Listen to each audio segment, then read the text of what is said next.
Online class में आपका स्वागत है।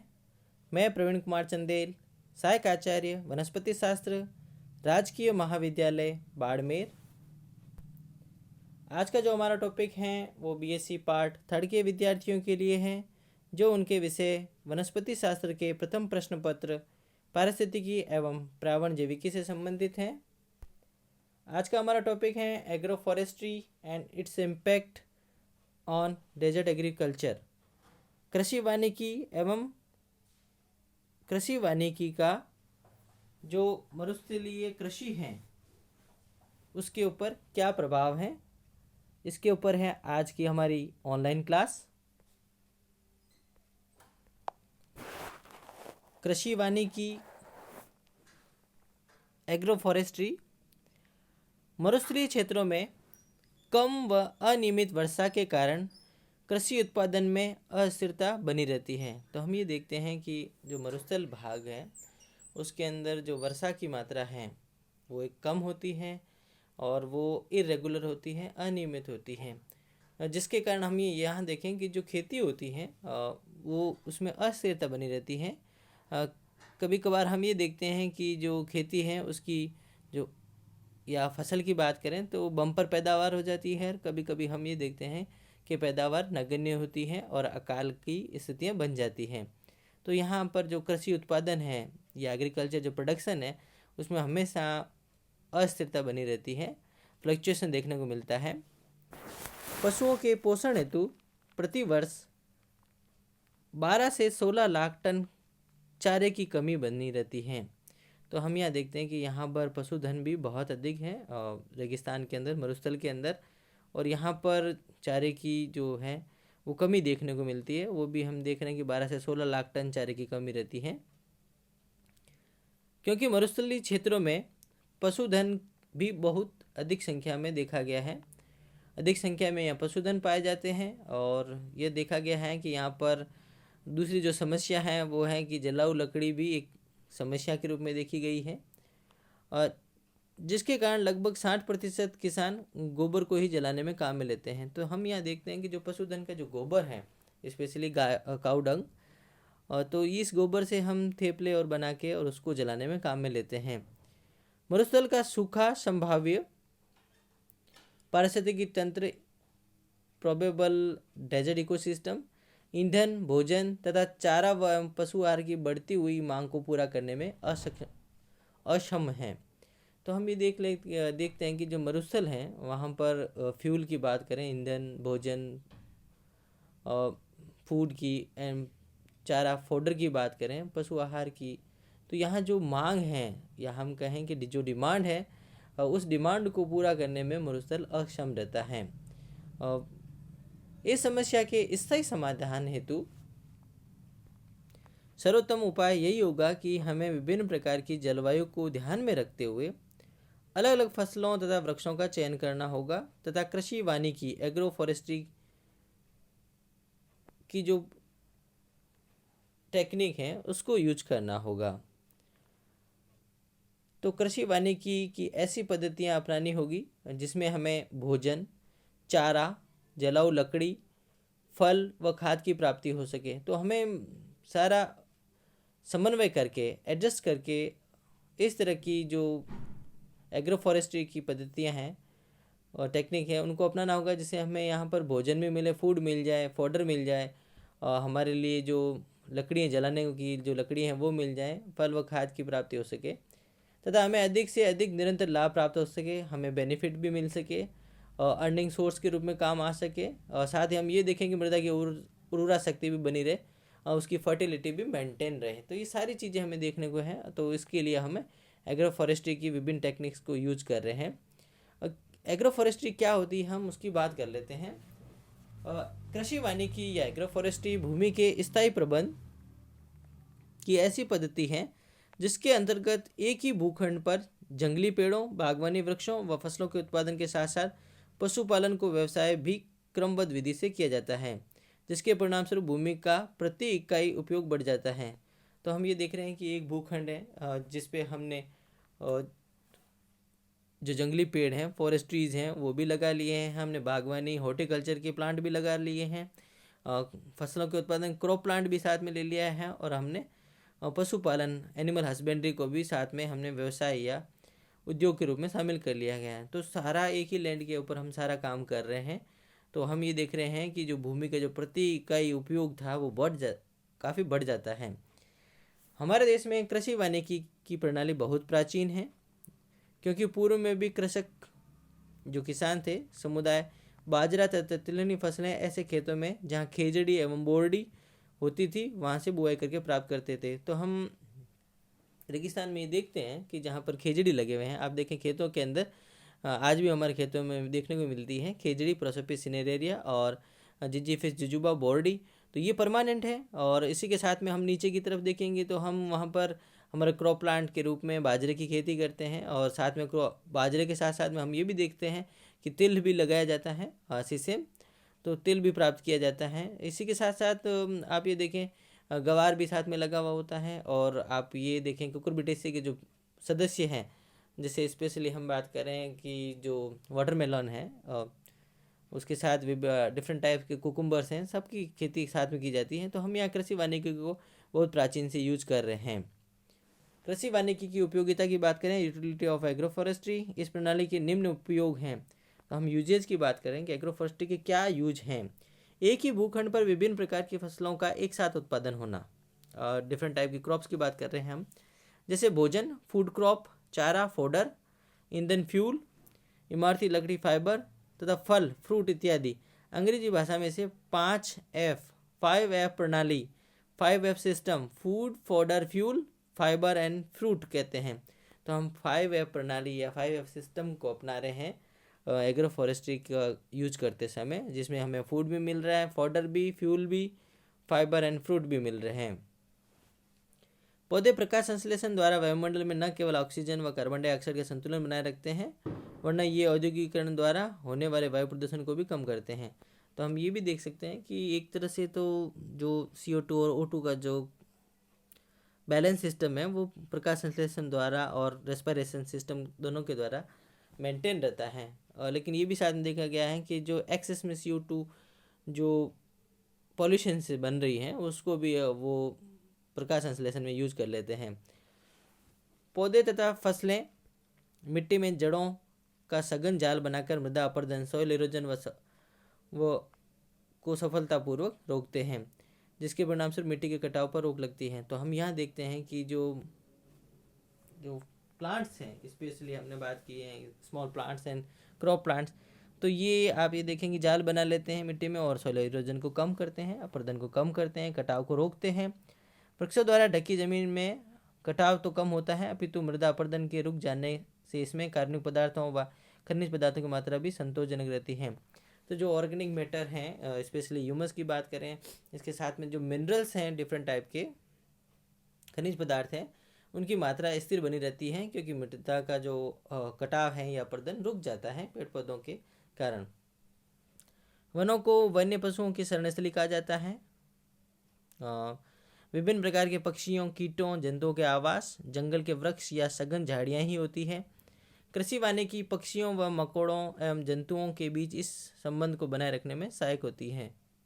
तो एग्रो फॉरेस्ट्री आप ये देखें कि डिफरेंट टाइप के जो एनिमल्स हैं या बर्ड्स हैं उसके बीच के अंदर संबंध बनाए रखती है। इस पद्धति के द्वारा ईंधन की आपूर्ति पेड़ों की बेकार लकड़ी व सूखी डालियों से करके की जा सकती है। तो ईंधन के रूप में हम उन लकड़ियों का यूज करें जो काम की नहीं हो। इसके अतिरिक्त गोबर का खाद के रूप में उपयोग करके मृदा की उर्वरा शक्ति को भी बढ़ाया जा सकता है। तो हम ये इस तरह के उसकी जो फर्टिलिटी कैपेसिटी है, शक्ति को हम बढ़ाए रख सकते हैं। इस पद्धति के द्वारा अनावृष्टि, अतिवृष्टि, ओलावृष्टि तथा अन्य प्राकृतिक आपदाओं और जो नेचुरल कैलेमिटीज़ हैं से होने वाले नुकसान को हम कम कर सकते हैं। कई बार ये देखा गया है बारिश बिल्कुल नहीं होती, अनावृष्टि हो जाती, कई बार अधिक मात्रा में बारिश हो जाती है, अतिवृष्टि, कई बार आप ये देखेंगे कि ओलों के साथ बारिश होती है, ओलावृष्टि हो जाती है। तो इस प्रकार से जो भी नुकसान होता है उसको हम कम कर सकते हैं। कृषि वानिकी के द्वारा भूमि में रहने वाले जीवाणुओं को नष्ट होने से बचाया जा सकता है। तो एग्रो फॉरेस्ट्री का हम ये भी यूज कर सकते हैं कि यहाँ पर जो विभिन्न प्रकार के जो माइक्रोब्स हैं, सूक्ष्म जीव हैं, उनको नष्ट होने से बचाया जा सकता है, क्योंकि वृक्ष भूमि का तापमान घटने तथा बढ़ने से रोकते हैं। तो टेम्परेचर को स्थिर रखने का काम वृक्षों का रहता है। वृक्षों की पत्तियां गिरते रहने तथा भूमि में दबने से मृदा की उर्वरक शक्ति बढ़ती है। तो जैसे पत्तियां गिरती हैं तो वो लीटर के रूप में रहती हैं, और फिर लीटर से वो आपके डफ के अंदर कन्वर्ट हो जाती हैं और आपको ह्यूमस के अंदर दिखाई देती हैं, ऑर्गेनिक कंपाउंड के अंदर, ऑर्गेनिक पदार्थों के रूप में। मरुस्थल में उगने वाली खेजड़ी या खेजड़ली प्रोसोपिस सिनेरेरिया नामक वृक्ष को मरुभूमि का श्रृंगार भी कहा जाता है। यहाँ यह पेड़ उगता है, उसके नीचे खुले मैदान की तुलना में 1.5 से दुगनी पैदावार होती है। यह वृक्ष वायुमंडलीय नाइट्रोजन का भी स्थिरीकरण फिक्सेशन करता है। तो ये देखा गया है कि नाइट्रोजन फिक्सेशन के अंदर प्रोसोपिस का काफ़ी बड़ा रोल है। ये आप ये देखेंगे प्रोसोपिस सिनेरिया हैं जो माइमोसेसी का मेंबर है, और माइमोसेसी लेग्यूमिनेसी का मेंबर है। तो लेग्यूमिनेसी के अंदर आप जड़ों के अंदर ये देख सकते हैं लेग्यूम्स या रूट ग्रंथिकाएं पाई जाती हैं, जिसके अंदर आपको जीवाणु पाए जाते हैं जो नाइट्रोजन का फिक्सेशन या स्थिरीकरण करते हैं, जिससे जो खेतों की उर्वर शक्ति है, फर्टिलिटी कैपेसिटी बढ़ती है। कृषि वानिकी से आदिवासियों और ग्रामीणों को रोजगार के अवसर प्राप्त होते हैं, रोजगार मिलते हैं, रोजगार का अवसर प्राप्त होता है आपको। भीषण अकाल तथा सूखे में फसल न होने पर भी बहुउद्देशीय वृक्षों के द्वारा किसान चारा तथा जलाऊ लकड़ी से अच्छा लाभ प्राप्त कर सकता है। तो हम ये देखते हैं कि कृषि भूखंडों के अंदर जो मल्टीपर्पज़ ट्रीज हैं, तो उनके द्वारा वो जलाऊ लकड़ी और भी प्राप्त कर सकता है। अगर अकाल भी पड़ जाए तब भी, तो उससे वो अपना अर्निंग सोर्स कर सकता है, अच्छा लाभ कमा सकता है। इस पद्धति के द्वारा वृक्षों की बहुतायत के कारण सूक्ष्म या लघु जलवायु माइक्रो क्लाइमेट में सुधार होता है तथा वर्षा अधिक होने की संभावना रहती है। तो जो छोटे छोटे क्लाइमेट्स हैं वो पॉकेट्स के अंदर जो हैं उसमें चेंजेस देखा गया है, और वहाँ पर बारिश की संभावना या पॉसिबिलिटी भी बढ़ जाती है। कृषि पर आधारित उद्योगों को कच्चे माल की आवश्यकता पूरी करके धन कमाया जा सकता है। तो जो ऐसे इंडस्ट्रीज हैं जो एग्रीकल्चर बेस्ड हैं, तो वहाँ पर हम रॉ मटेरियल देके और वहाँ पर हम धन कमा सकते हैं। कृषि वानिकी पद्धति अपनाने से चारा व भोजन की पैदावार बढ़ जाती है, तो फॉडर और फूड की जो प्रोडक्टिविटी या यील्ड है वो बढ़ जाती है। इसके परिणाम स्वरूप पशुधन बढ़ाया जा सकता है, तो हम पशुधन की संख्या को भी बढ़ा सकते हैं। कृषि वानिकी पद्धतियाँ एग्रोफोरेस्ट्री सिस्टम, बहुउद्देशीय वन वृक्ष प्रणाली। कृषि योग्य भूमि में बहुउद्देशीय वृक्ष जैसे चारा या खाद्य या काष्ठ आदि, इनमें ईंधन, चारा, रेशा एवं इमारती लकड़ी प्राप्त होती हैं। ऐसे वृक्षों का चयन करते हैं जिनको सिंचित या असिंचित दोनों क्षेत्रों में लगाया जा सकता है। तो हम उन वृक्षों का सिलेक्शन करेंगे और जो ये सारी चीज़ें हमें दे पाए, जिससे हमें चारा भी मिले, खाद्य भी मिले और काष्ठ भी मिले।